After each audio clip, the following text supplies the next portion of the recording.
जय हिंद, जय भारत। मैं हूं रीना सुथार और स्वागत है आप सभी का सैनिक न्यूज विथ रीना में। हमेशा की तरह आज के इस वीडियो की शुरुआत भी उन टॉपिक के साथ होगी जिसकी जानकारी लेकर आज के इस वीडियो में आई हूं।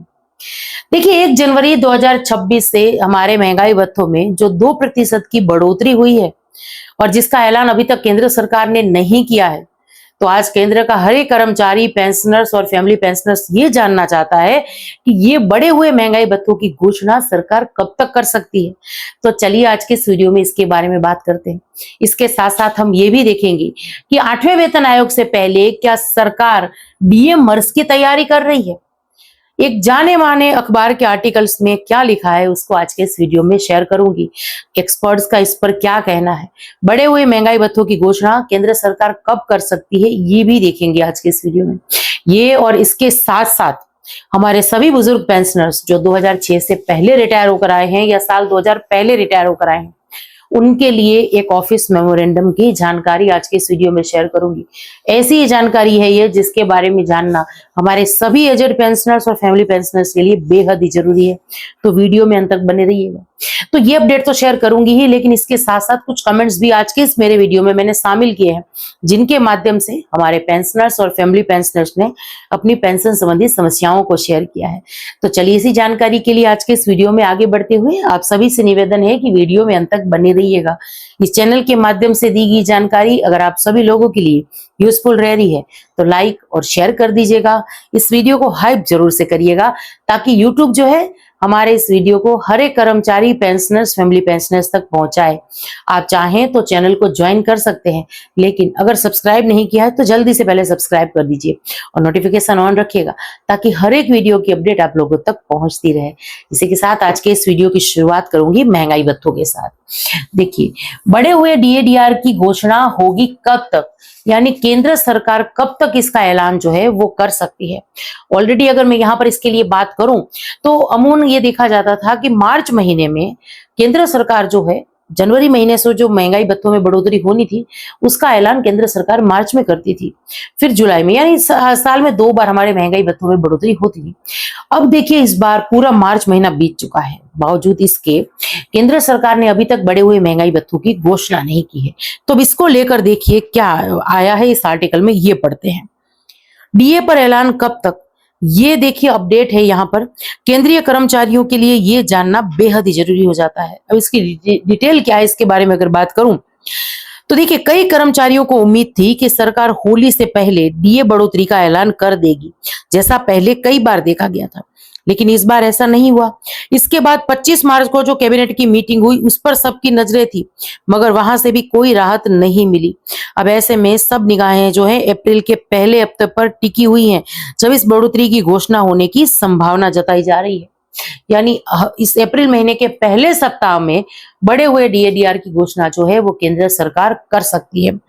इसी के साथ देखिए, विशेषज्ञों का मानना है कि इस देरी के पीछे कोई बड़ा बदलाव नहीं बल्कि प्रशासनिक प्रक्रियाएं जिम्मेदार है। बैंक बाजार के सीईओ आदिल सेठी के मुताबिक डीए बढ़ोतरी का फैसला तय फॉर्मूले के आधार पर ही होगा, बस कैबिनेट की मंजूरी और सही समय का इंतजार है। उन्होंने देखिए ये भी साफ किया कि बढ़ोतरी जनवरी 2026 से ही लागू मानी जाएगी और घोषणा के बाद कर्मचारियों को एरियर भी मिलेगा।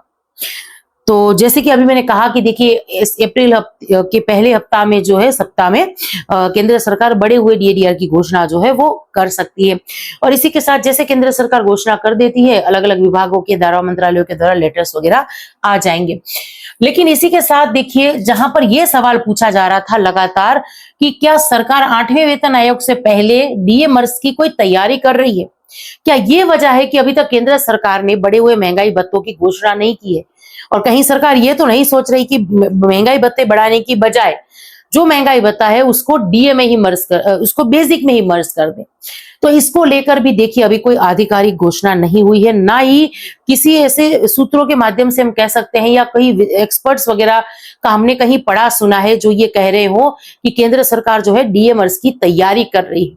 तो जब तक ऐसी कोई जानकारी सामने नहीं आती इसके बारे में भी कुछ भी बात करना जल्दबाजी होगा, पर जो भी अपडेट होगी इस चैनल के माध्यम से मैं जरूर से शेयर कर दूंगी।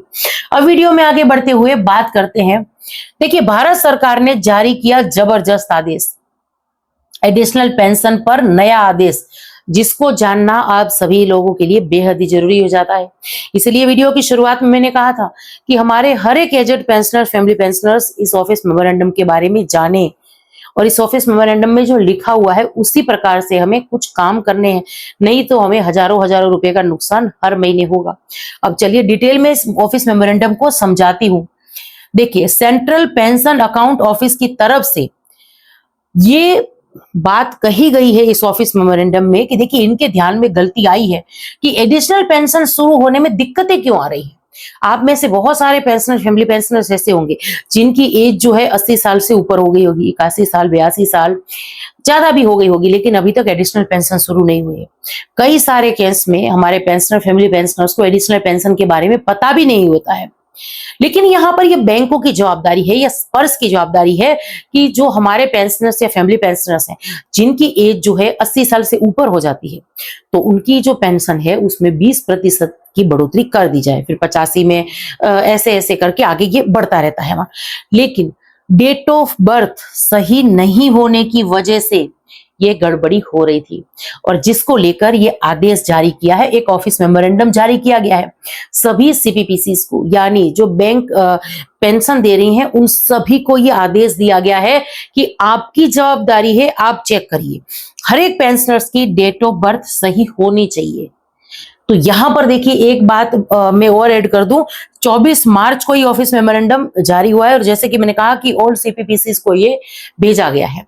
अब यहाँ पर ये कहा गया है कि आप पूरा डाटा वगैरह चेक करिए, रिकॉर्ड चेक करिए कि जो पेंशनर्स हैं उनकी डेट ऑफ बर्थ सही है या नहीं है, ताकि जब उनकी एज 80 साल कंप्लीट होके 81 साल शुरू हो जाए, तुरंत उनका एडिशनल पेंशन जो है वो शुरू कर दे। अब ऐसे में आपकी क्या जवाबदारी है? आपकी जवाबदारी ये है कि आपके जो बैंक आपकी पेंशन दे रही है, आप उनका विजिट करिए। आपका जो सारा रिकॉर्ड है बैंक के पास, आपका पीपीओ जो है उसमें भी चेक करिए कि डेट ऑफ बर्थ सही से है या नहीं। डेट, मंथ और ईयर ये तीनों क्लियरली मेंशन होने चाहिए, यानी अपने पेंशन रिकॉर्ड सुधारिए।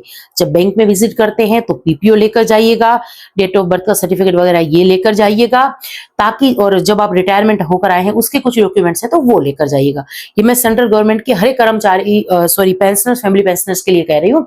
तो जल्दी से ये काम आपको करना है, अपना डाटा सुधारना है। अगर ये सही नहीं होगा तो एडिशनल पेंशन चालू होने में दिक्कतें आएगी। फिर क्या होगा?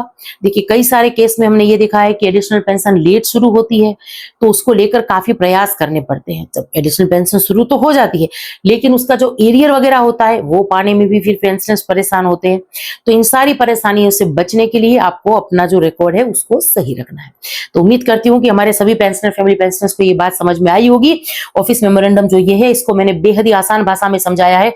अगर समझ में आ गया और आप इसको लेकर कार्रवाई कर रहे हैं, कमेंट्स के माध्यम से जरूर से शेयर करिएगा।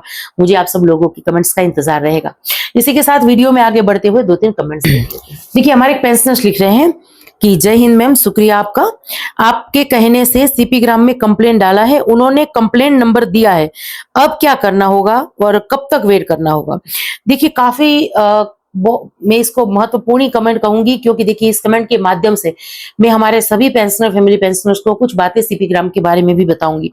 लेकिन उससे पहले एक रिक्वेस्ट कर रही हूँ, जो भी पेंशनर, फैमिली पेंशनर्स अगर कमेंट्स करते हैं अपने पेंशन संबंधी समस्याओं को लेकर या इस तरीके से कोई जानकारी चाहते हैं, तो वो लेटेस्ट वीडियो में करिए। और जिस वीडियो में करते हैं उसके दूसरे दिन का वीडियो आप देखिए, ताकि उसमें मैं जो वैसे विस्तार से जवाब दूं तो वो जानकारी आप तक पहुंचे। और आपको आपके कमेंट्स के जवाब मिल भी जाते हैं तो उसको लेकर मुझे एक कमेंट जरूर से कर दीजिएगा, ताकि मुझे भी पता चले कि हमारी जो आवाज है वो आप तक पहुंच रही है। चलिए, इसका जवाब मैं दे देती हूँ। आपने लिखा है कि सीपी ग्राम पर आपने कंप्लेन कर दी है। जैसे कि मैंने कहा कि फोन के माध्यम से आपने कंप्लेन कर दी होगी। अब इसके साथ साथ आपको जो एक नंबर दिया है वो आपका टोकन नंबर है, आपकी शिकायत का नंबर है। उसको अपने पास संभाल के लिख के रख लीजिए। जब आपकी शिकायत को ट्रैक करना होगा वो नंबर काम आएगा।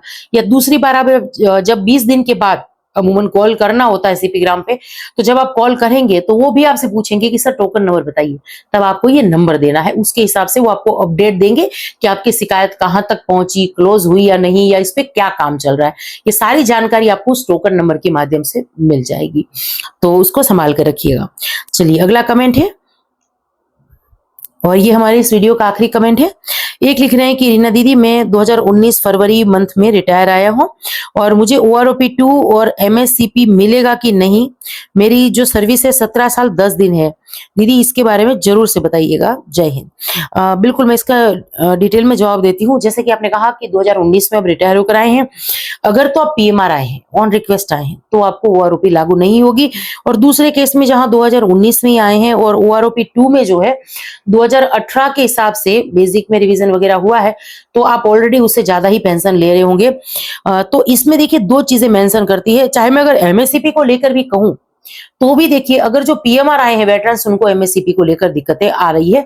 तो दोनों ही केस में अगर आप PMR आए हैं तो आपको मेरा जवाब कुछ अलग तरीके से मिलेगा। अब दोबारा कमेंट करिए और विस्तार से कमेंट करिए ताकि मैं आपको जवाब दे पाऊं। पर आज तक के लिए यही जानकारी थी जिसको लेकर आज के इस वीडियो में आई थी। अब जानकारी आप सब लोगों को कैसी लगी कमेंट्स के माध्यम से जरूर से शेयर करिएगा। इसी के साथ आज के इस वीडियो से विदा लेती हूँ। जय हिंद।